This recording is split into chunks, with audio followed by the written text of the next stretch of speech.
أعوذ بالله السميع العليم من الشيطان الرجيم بسم الله الرحمن الرحيم وصلى الله على رسول الله محمد بن عبد الله وعلى آله وصحبه وسلم تسليما كثيرا.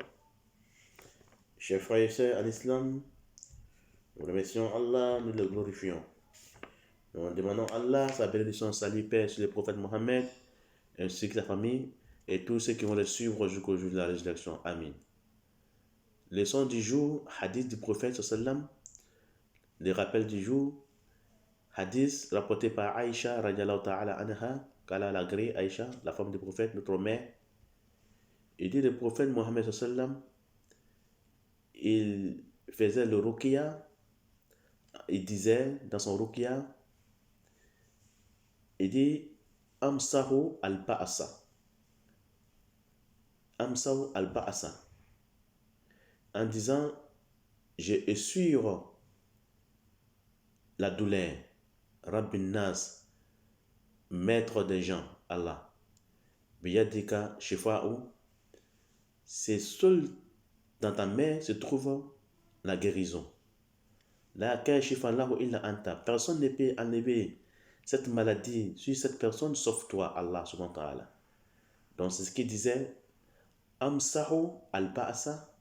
Rabbin Nas biyadika shifa'u la kashifa lahu illa anta. Voilà en arabe, c'est ce qu'il disait. Bukhari a rapporté dans son livre, page 5412. Inch'Allah ta'ala.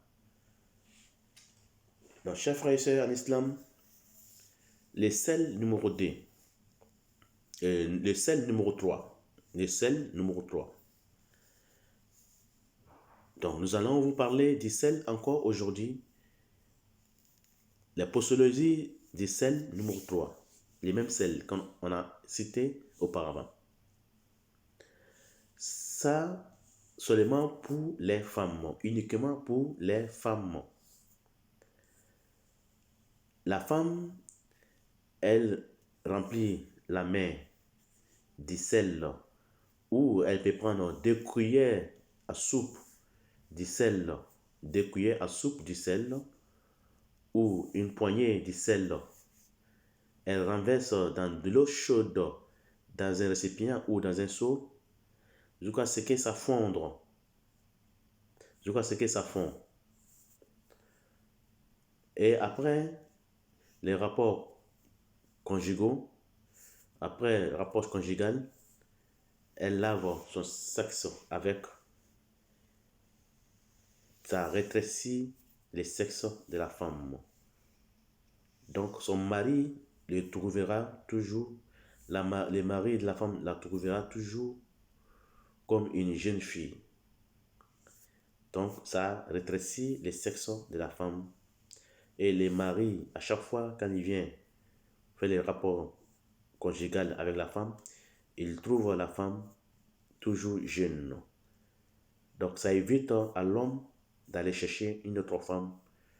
Donc ça évite à l'homme de penser à une autre femme. Car il trouve la femme toujours les sexes jeunes. Les sexes esserrés, les sexes jeunes. Donc elle le fait après les rapports. Après chaque rapport, elle lave le sexe avec le sel qu'elle a mis dans l'eau chaude qui a été fondue. Elle lave le sexe avec après chaque rapport. Wallahu a'lam, c'est Allah qui sait. Chers frères et sœurs en islam, voilà les faïdas du sel que je pouvais vous donner.